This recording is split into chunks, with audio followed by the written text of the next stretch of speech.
And since we are a family who cares for one another, and since my family very much experiences that care, there is something I want to share with you this morning. And like most families, there are seasons of life that are challenging, and that has been true for our family as well. And one area I'd like to update you on and ask for your prayers this morning is related to my health.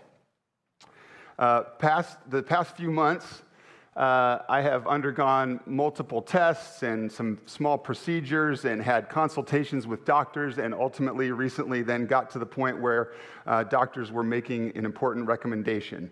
And so I'm wanting you to be aware so you can pray for me, but certainly because this will also alter the way things look around here in the short term.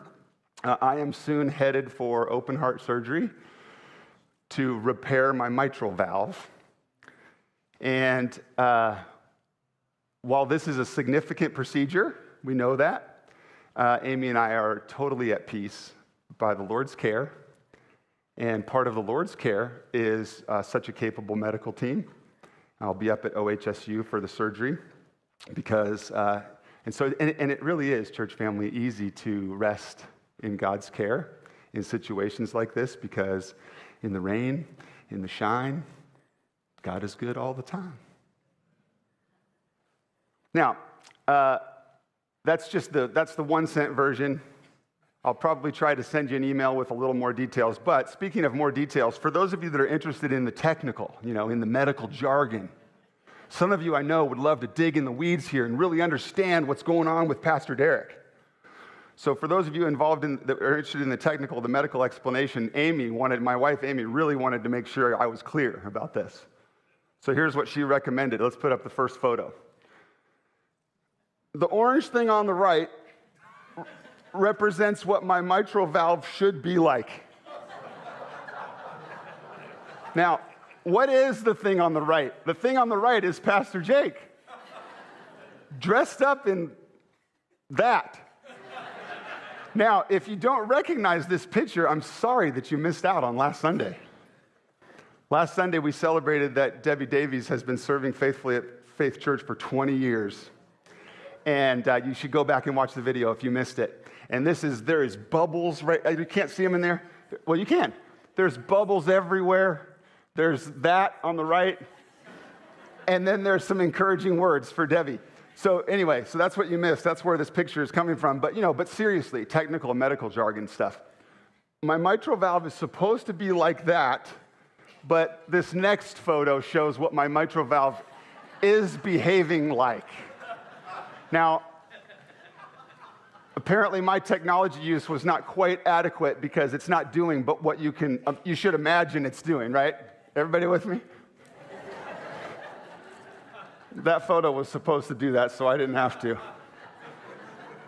That's how my mitral valve is behaving. So I make light.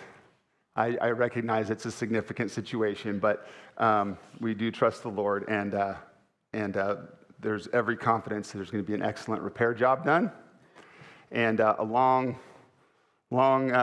resulting non-floppy mitral valve. The surgery will be just under a month from now, and it'll require several weeks of recovery, as you can imagine. I just want to make sure you know that you are just hearing this now, but certainly I have been talking with fellow leaders, our staff, our elders. They have been praying for me. We have been beginning to plan what things would be like, and so I certainly, am sharing because I care about you, and I know you care about me and my family, and I know you'll pray for me, but I'm also just sharing so you know what to expect in the coming weeks, that this surgery and recovery will take me out of circulation for a short time, several weeks, and things will be a bit different around here. But you know what?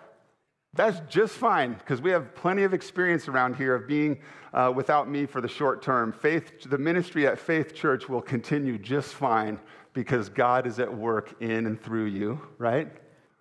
We have such godly and capable leaders. I love the staff team I serve with, the elder team that I serve with. They love Jesus, they love you, and they are available to help and lead and carry things forward just fine in my absence. And even better than that, even beyond the leadership that God has given us, I need you, church family, to remember this, that a church family flourishes when the whole body ministers to one another. Did you catch that? God's given us great leadership. Jesus himself is our senior pastor, and things will proceed for the next several weeks just fine.